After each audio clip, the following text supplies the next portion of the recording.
అందరికీ నమస్కారం అండి. Welcome back to our channel Hanvi vlogs. ఇక ఈరోజు వీడియో ఏంటి అంటే, పూజ గదిని శుభ్రం చేసేటప్పుడు మాత్రం ఈ 10 తప్పుల్ని అస్సలు చేయకండి. పొరపాటున చేశారు అంటే ఇంట్లో నుంచి దేవతలు శాశ్వతంగా వెళ్ళిపోతారన్నమాట. ఇప్పటి వరకు ఉన్న దేవతల అనుగ్రహం మొత్తం కూడా మనం చేసే ఈ ఒక్క తప్పు వల్ల తొలగిపోతుంది. కాబట్టి ఎప్పుడూ కూడా ఈ తప్పుల్ని అస్సలు చేయకండి. మనలో చాలామంది తెలుసో తెలియకో చాలా పెద్ద తప్పులైతే చేస్తూ ఉంటారు. కాబట్టి ఎవ్వరూ కూడా ఇలాంటి తప్పులు చేయకూడదు అని చెప్పి నేను ఇప్పుడు ఈ వీడియోనైతే చేయబోతున్నానన్నమాట. ఇంట్లో అందరూ దీపాలను వెలిగించుకుంటారు. అయితే పూజ గదిని శుభ్రం చేసే విషయంలో కొన్ని నియమాలను పాటించాలి. ఎప్పుడు పడితే అప్పుడు పూజ గదిని అస్సలు శుభ్రం చేయకూడదు. లేదంటే పూజ గదిలో ఉన్న దేవతలు వెళ్ళిపోతారు. ఏ రోజున పూజ గదిని శుభ్రం చేయాలి? దీపారాధన నియమాలు ఏంటి? పూజ గదిలో దేవుని విగ్రహాలు ఉండొచ్చా? ఉదయం 9 గంటలకు దీపారాధన చేస్తే అసలు పుణ్యం ఉంటుందా? టిఫిన్ చేసి దీపం వెలిగించవచ్చా? ఇలాంటి ఎన్నో విషయాల గురించి ఇప్పుడు మనం ఈ వీడియోలో అయితే తెలుసుకుందాం. మీరు చేసే పూజలకు దేవుని ఆశీర్వాదం కలగాలి అంటే పూజ గది శుభ్రంగా ఉండాలి. అయితే చాలా మంది పూజ గదిలో అనవసరమైన వస్తువులను పెట్టుకుంటారు. దీనివల్ల వాస్తు దోషం వస్తుంది. మీ పూజ గది శుభ్రంగా ఉంటేనే ఇంట్లోకి దేవతలు ప్రవేశిస్తారు. పూజ గదిని శుభ్రం చేసే సమయంలో చీపురు అస్సలు ఉపయోగించకూడదు. శుభ్రమైన వస్త్రాన్ని తీసుకుని పూజ గదిని శుభ్రం చేయాలి. వారానికి ఒకసారి ఖచ్చితంగా శుభ్రం చేసుకోవాలి. అయితే పొరపాటున కూడా మంగళవారం, శుక్రవారం రోజుల్లో అస్సలు శుభ్రం చేయకూడదు. ఒకవేళ మంగళవారం, శుక్రవారం రోజుల్లో ఏదైనా పండుగ వస్తే దాని ముందు రోజే శుభ్రం చేసుకోవాలి. పూజ గదిని శుభ్రం చేయాలి అంటే గురువారం లేదా శనివారం రోజున మాత్రమే శుభ్రం చేయాలి. ఈ 2 రోజుల్లోనే పూజా మందిరాన్ని శుభ్రం చేసుకోవాలి.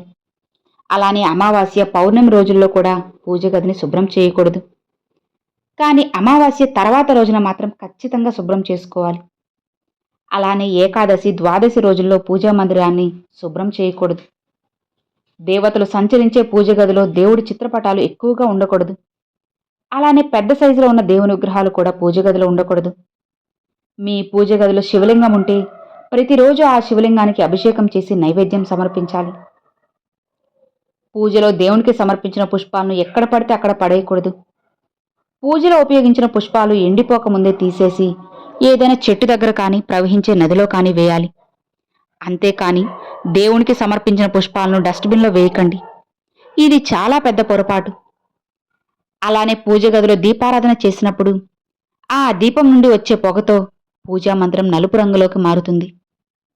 ఆ నల్లటి మసిని ఎప్పటికప్పుడు శుభ్రం చేసుకుంటూ ఉండాలి. పూజ గది శుభ్రం చేయాలి అంటే ఒక శుభ్రమైన తడి వస్త్రాన్ని తీసుకొని పూజ గదిని తుడుచుకోవాలి. అలానే దేవుని చిత్రపటాలను కూడా తడి వస్త్రంతో తుడిచి, తరువాత పొడి వస్త్రంతో తుడిచి దేవుడి పటాలకు పసుపు రాసి కుంకుమ బొట్లు పెట్టాలి. పూజ గదిని శుభ్రం చేసేటప్పుడు దేవుని విగ్రహాలను నేల మీద పెట్టకూడదు. ఒక వస్త్రం పైనే దేవుని చిత్రపటాలు పెట్టుకోవాలి. ఇక పూజలో ఉపయోగించే దీపారాధన కుందులను ప్రతిరోజు శుభ్రం చేయాలి. దీపం కుందులు అస్సలు నల్లగా ఉండకూడదు. పూజలో ఉపయోగించే దీపం కుందులు అలానే పూజా సామాగ్రిని జిడ్డు లేకుండా స్క్రబ్బర్తో శుభ్రం చేసుకోవాలి. కానీ అవి సపరేట్గా పెట్టుకోవాలి. చింతపండు గుజ్జుతో పూజా సామాగ్రి శుభ్రం చేసుకుంటే తెల్లగా మెరుస్తాయి. ఇక స్నానం చేయకుండా పూజ గదిని శుభ్రం చేయకూడదు. చక్కగా తలస్నానం చేసి పూజ గదిని శుభ్రం చేయాలి. భక్తి శ్రద్ధలతో పూజించే దేవుని విగ్రహాలకు ఖచ్చితంగా దైవశక్తులు ఉంటాయి. కాబట్టి దేవుడి విగ్రహాలను కానీ చిత్రపటాలను కానీ గట్టిగా రుద్దకండి. పూజ గదిని శుభ్రం చేసిన తరువాత పూజ గదిలో గంగాజలం చిలకరించాలి. లేకపోతే పసుపు నీళ్లు. ఇలా చేయడం వల్ల పూజ గది ఎప్పుడూ దేవతలు నివసిస్తారు. అలానే మీరు చేసే పూజలకు రెట్టింపు ఫలితం ఉంటుంది. అయితే రాత్రి సమయంలో పొరపాటున కూడా పూజ గదిని శుభ్రం చేయకూడదు. ఎందుకంటే రాత్రి సమయంలో పూజ గదిని శుభ్రం చేస్తే మీ ఇంటి ఆర్థిక సమస్యలు ఏర్పడతాయి. అలానే ఇంట్లో మైలు పూర్తయిన తర్వాత, ఆడవారికి పీరియడ్స్ పూర్తయిన తర్వాత ఖచ్చితంగా ఇల్లంతా శుభ్రం చేసుకొని పూజ గదిని కూడా శుభ్రం చేయాలి. దీపారాధన చేసే సమయంలో దీపం కుందులు తడిగా ఉండకూడదు. అవి పూర్తిగా ఆరిన తర్వాత దీపం వెలిగించాలి. అలానే మనలో చాలామంది పూజ గదిలో న్యూస్ పేపర్లు వేస్తారు. కానీ ఈ అలవాటు అందరూ మానుకోండి. పూజ గదిలో న్యూస్ పేపర్కి బదులుగా ఒక పట్టు వస్త్రాన్ని కానీ కాటన్ వస్త్రాన్ని కానీ పరుచుకోవాలి. ఉదయం 6 గంటల్లోపే దీపారాధన పూర్తి చేసుకోవాలి. కానీ ప్రస్తుతం ఉన్న బిజీ లైఫ్లో ఉదయాన్నే దీపం వెలిగించలేని వాళ్ళు 9 గంటలలోపే పూజను పూర్తి చేసుకోవాలి. అలానే ప్రతి ఒక్కరి పూజా మందిరంలో సీతారాముల చిత్రపటం, శివపార్వతుల చిత్రపటం, అలానే లక్ష్మీనారాయణుల చిత్రపటం ఉండదు. ఇక ఈ దేవతల ఫోటోలను మీ పూజ గదిలో పెట్టుకుంటే భార్యాభర్తల మధ్య గొడవలు రాకుండా ప్రేమగా ఉంటారు. అవి ఖచ్చితంగా పెట్టుకోండి. ఉగ్ర రూపంలో ఉన్న దేవుడి చిత్రపటాలను పూజలో పెట్టుకోకూడదు. ఉగ్ర రూపంలో ఉన్న నరసింహస్వామి, కాళికాదేవి, అలానే ఉగ్ర రూపంలో ఉన్న దుర్గాదేవి చిత్రపటాలను పూజ గదిలో పెట్టుకోకండి. 33 కోట్ల మంది దేవతలు ఆవులో ఉంటారు. అయితే ప్రతి దేవతని పూజించడం మనకి కుదరదు కాబట్టి పూజ గదిలో ఖచ్చితంగా చిన్న గోమాత విగ్రహాన్ని పెట్టుకోండి. గోమాతను ముక్కోటి దేవతలు కొలువై ఉంటారు కాబట్టి పూజ గదిలో గోమాత విగ్రహాన్ని పెట్టుకుని పూజిస్తే 33 కోట్ల మంది దేవతలకు మనం పూజ చేసినట్లే. దాని ద్వారా వాళ్ళందరి ఆశీర్వాదం మీకు కలుగుతుంది. ఇక ప్రతి ఒక్కరి పూజ గదిలో ఖచ్చితంగా లక్ష్మీదేవి పటం ఉండాలి. అయితే నిలబడి ఉన్న లక్ష్మీదేవి చిత్రపటాన్ని పూజ గదిలో పెట్టకూడదు. లక్ష్మీదేవి కమలం పైన కూర్చొని ఏనుగులు ఉన్న చిత్రపటాన్ని మాత్రమే పెట్టుకోవాలి. మీ పూజ గదిలో ఉన్న లక్ష్మీదేవి చిత్రపటానికి ఎదురుగా ఖచ్చితంగా పసుపు కుంకుమలు పెట్టాలి. దాని ద్వారా ఇంటికి లక్ష్మీ కటాక్షం కలుగుతుంది. పూజ గదిలో ఉన్న శివ పార్వతుల చిత్రపటాన్ని ఈశాన్యంలో పెట్టుకోవాలి. అలానే గణపతి చిత్రపటాన్ని ఉత్తరముఖంగా, ఆగ్నేయ దిశలో ఆంజనేయ స్వామి చిత్రపటాన్ని పెట్టుకుంటే ఇంటికి చాలా మంచిది.